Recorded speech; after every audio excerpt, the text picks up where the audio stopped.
Yeah. Why has no other car company ever rolled out this feature before? It just They don't have shows those you cameras. Yeah. the culture at Tesla is just different than other companies, and it's great. A lot of this information came out in the last few days. This is from this video of this interview of Jay Leno with Franz and Lars. Thank you guys for that. And they revealed quite a number of new features. And I just want to collect the ones that I think are associated with robotaxi, that Tesla's cars, especially this new revised Model Y. The first one is, did you realize that the side repeater cameras are self-cleaning? But they do it in such a unique way that is just the way that the way it's shaped. It allows it to do this. Let's listen to what Lars Similarly, says. we got this little lip here on the edge of the side repeater. That's actually to self-clean the camera. Okay. So it creates an eddy current in the air. It comes up and it flows over and it cleans that camera and makes sure that there's no water getting on the camera there. Yeah, so that's the first feature. Would any quick thoughts on that one? Yeah, just so for people who don't understand what an eddy current is, like they're creating turbulent airflow that sucks around the side of that camera and swirls right there in front of the camera. I'm assuming, that's going to work different at different speeds. But this is a way for them to, like, you don't have to have a heater. You don't have to have a little wiper. Like, it's a creative way for them to try and keep that camera working and visible. And I'm sure they've done extensive testing, and it's all just about getting the shape exactly perfect so that this naturally happens while you're driving. And it's a fun, brilliant engineering solution to that problem. It's cool to see them attacking that problem in that way. Cause I think, a lot of people's first instinct on how to solve that problem are going to be to add parts. And Elon's like, no, you don't get to add a part. Just solve it. Yeah. The best part is no part. I think the most important feature is that today the Tesla cars are able to tell you if the camera is occluded or not, and it warns you on the app that you need to have it cleaned or not. Again, sounds like a simple feature, but these are features that every single robotaxi company has to have, and show me if they've done it yet or not. They add up, right? That's one example. So now what the other one is, we've got them explaining that they have in the new Model Ys a new front bumper camera on the front model. And Pete Bannon says it has a 180-degree field of view. So they finally have added that. This car comes with the Autopilot 4. It includes a much higher performance Autopilot computer, so new cameras all around the car. It also has a fascia camera down here. It's a 180-degree field of view, so we can see objects coming from either side of the car. All of this combines to hopefully never get you into an accident. But if you do, you're protected by the best passive safety system on the market. 5-star ratings overall. Yeah, they finally added the front camera. Yeah. Yes, but we've also heard that that's only for the cars like the Model Y or the Cybertruck, like that, have taller front ends and that you can't see down low. And so just because it has a 180-degree field of view does not necessarily mean that it's able to look very far at the edges of that 180 degrees to provide, Chuck is going to be interested in that specifically because maybe it can add some extra data for your high-speed cross traffic for the Chuck's left turn type situations. That's possible. I wouldn't bet on those bumper cameras being a huge help in that specific scenario yet. Could be wrong. But I think this is more about actually looking down at the ground in front of you and then right here next to you for more like parking type situations than it is for for being useful in actually driving at high speed or not just high speeds, but being able to accurately track high speed cross traffic at the edges of its field of view. I think that would be pretty okay. It would be pretty incredible if they could do that with that camera positioned in that place. I'll just say that. Gotcha. Okay. Well, thank you for explaining that. I assumed that can help with that. We'll see. So then we've got, this is a new Model Y 7-seater that's coming. And of course, there's also the refreshed performance version. I just thought that maybe the 7Y seater, not only is it obviously a demanded, lots of demand for that, but it sets itself for another version of bigger car for robotaxi. Let's listen to what he said about that. Okay. It's actually, we're starting with the launch edition, and then all of the other variants, the dual motor base edition, rear wheel drive, performance, the 7-seater options, those will come later in the year. And this is about what, 46,000? So yeah, the base price of launch edition is $46,990, but we get all the bells and whistles, including everything. It's $59,990 to start, and then we'll, Yeah, but that's with dual motor. Dual motor in launch edition is 455 horsepower, All right. 430 foot-pounds of torque. The base dual motor is 410 horsepower, but that's like, it's not just horsepower, it's the torque that matters, and we get that power straight off the line. Yeah. Thoughts on the 7-seater? Yeah, I mean, definitely provides you with a little bit of extra space, like you said, for a robotaxi application. But also to Lars's point, like they're going to do all of the different variations of the Model Y. Like the only new refresh Model Y that you can order today is the launch edition. If you want any of the other variations, whether it's 7 seats or single motor, all the different variations that exist of the Model Y, they will come with a refresh version in the not too distant future. But we've got to ramp up and expand to those other lines. And there's going to be definitely applications, even for I think I would be more interested in the fact that it would be a single motor, potentially 7-seat Model Y for a robotaxi application, Right. than just having the 7 seats. Like, can we have a smaller battery pack? Can we get down to single motor? Can we reduce the cost of this platform if it's going to be something that gets added to the Tesla owned and operated robotaxi fleet? Yeah. And I'm not sure if this one is sets it up for a robotaxi, but Tesla's new Model Y has these matrix LED and LED lights, and in a couple months, Tesla will introduce automatic adaptive driving beams. When cars are coming at you, the lights will turn off to the oncoming traffic so they don't get blinded. And in fact, don't they not only just turn off, but they actually even change direction of where it's focused on. Let's listen to what they said about it. Here. Right. So it is a couple inches lower, but it's still well within the requirements. Okay. Cool thing about the headlights, they're matrix style headlights, so they have the ability to change their, their beam pattern. And we're going to launch in a couple of months, right after we start delivering automatic adaptive driving beams. So first in the US, when other cars are coming at you, the lights will turn off to the oncoming traffic so they don't get blinded. Yeah, because I know. What do you think about that? Is that helpful for robotaxi or just not? Well, really? I think it's super helpful for roads in general. And I know that other drivers who are going to be driving around, at some point will be flooding the roads with cybercabs or robotaxis as Model Y, Model 3, whatever.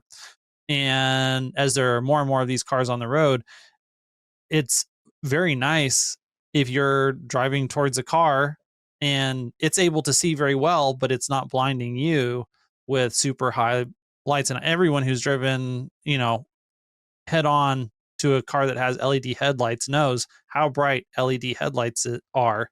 And this allows them, so they're literally splitting the beams. So it'll be dark right where the oncoming car is in kind of a vertical line, but then there'll be light on either side of that car. And it's not just oncoming cars, it's also cars that you're following. So you don't have to be blinding the car in front of you right in their rear view mirrors, but you can still see everything very well. And so the driving environment's going to be great. Does it actually help with the robotaxi service operating more effectively? That I'm not sure. It's just like a general overall quality of life thing.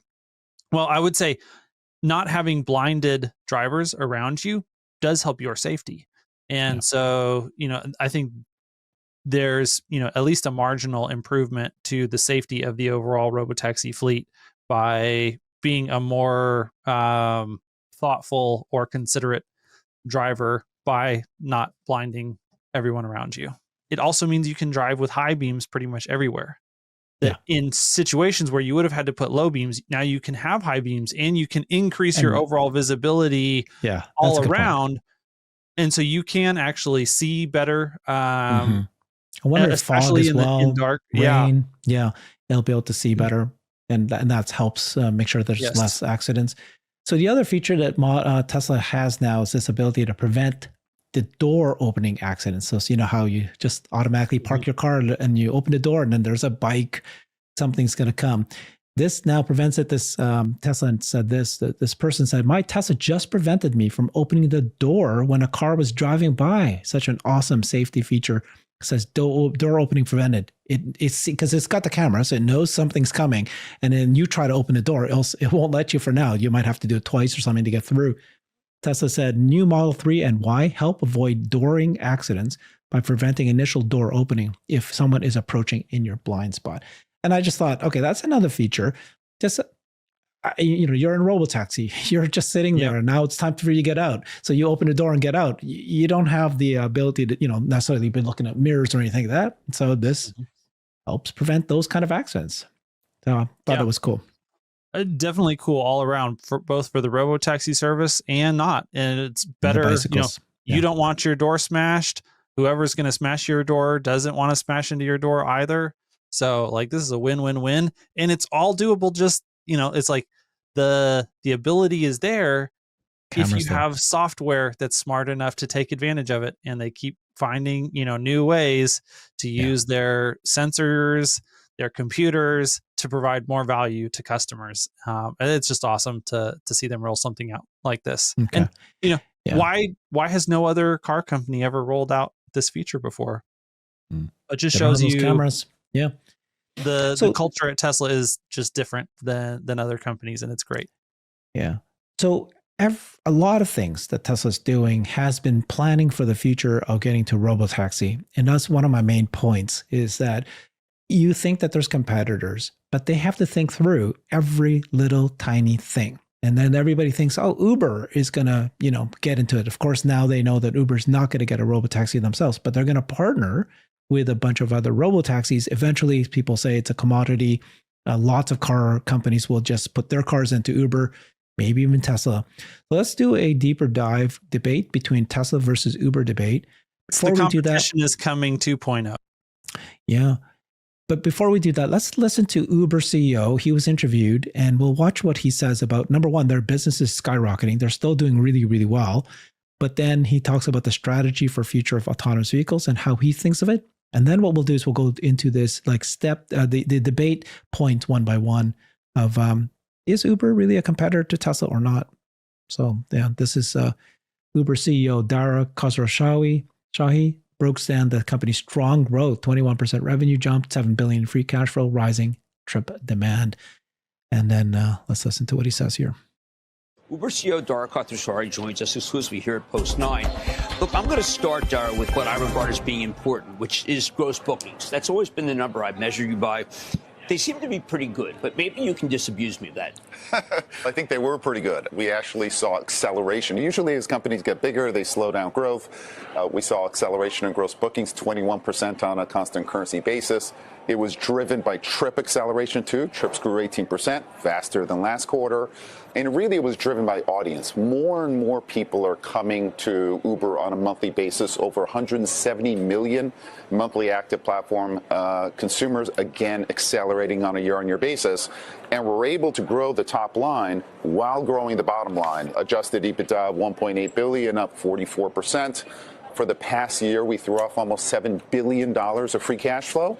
And we're putting it to work buying back stock aggressively as well. Okay, and that's very important because people might say, wait a second, why are they doing that? The operating income looks like a big miss. But when you dig down the operating income, you realize that there is a very big legal issue to make it so that is not the metric that we should be focused on. I think what we do is we try to estimate as best the legal reserves going forward. It's not a part of day-to-day operations.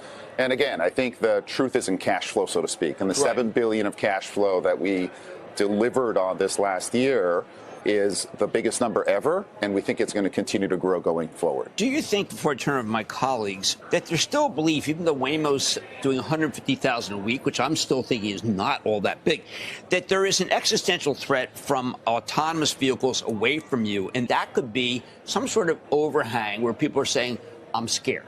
I think autonomous introduces both uncertainty and a huge opportunity for us. If we look at the U.S. market, for example, we think autonomous alone in the U.S. can be $1 trillion market.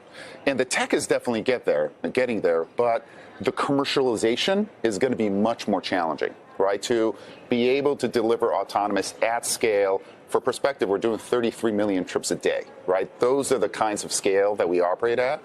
And a bunch of stuff has to come together. First, the regulatory environment has to get there, right? And it's national regulation, state regulation, city regulation. It's going to take some time because regulators need to get comfortable with this new technology that's operating in the streets. Cost of a mistake is really high. Second, what you need is a superhuman safety record. The opportunity that you have with these robot drivers isn't just to be better than humans. They could be multiple times better than humans. And I think the industry should take that opportunity and increase the bar on safety appropriately as a result of this incredible opportunity. Third, you need to mass produce these cars affordably, right? It's not about 100 cars or 1,000 cars. You need hundreds of thousands of cars. That is going to take a while, and the OEM industry is definitely taking notice. They're investing. These vehicle platforms takes years to develop. Then, once you have the vehicles, you need to operate them on the ground. Fleet operations, it's a ground kind of game. We're very familiar with that. We already have fleets all over the world. And then you need really high utilization because the cars are expensive. You need to operate them at high utilization both during peak times and during troughs as well. Right. The only way you bring all that together, this commercialization, is with Uber and the AV industry. It's going to take a while. As that time passes, you're going to see a lot of autonomous players coming in with these big transformer models, with the DeepSeek moment that we saw. The development of this technology is going to be cheaper and cheaper, but we think that with the safety promise and with a partnership like ours, we can build autonomous to be a very big business. You obviously have thought a lot about it, but we are. Okay. So that's his position. It's going to take a long time. Don't worry. Keep investing in Uber now. These cars will have to be made. The regulatory has to happen, but who's the fleet management? Pretty good. Interesting comments.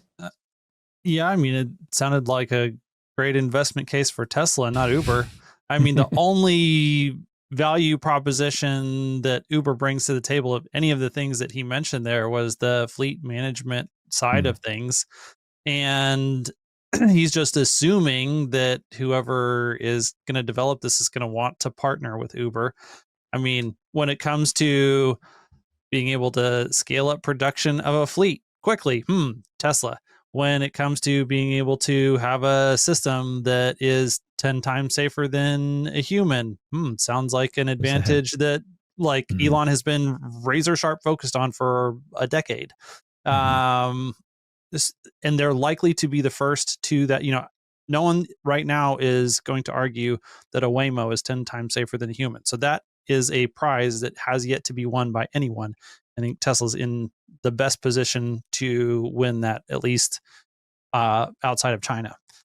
And then when it comes to, if you have the ability to turn on a service overnight that allows you to gather gobs of data because you have gobs of cars on the road that you can then provide to the regulators, like he's thinking this is going to take a long time to do all this stuff. I don't think it's going to take a long time for Tesla to have all the data that they need to convince regulators without any shadow of a doubt that these vehicles are 10 times safer than a human, and we are killing people by not getting it on the roads sooner rather than later. This is not a 5 to 10 year event. This is a 2 to 3 year event.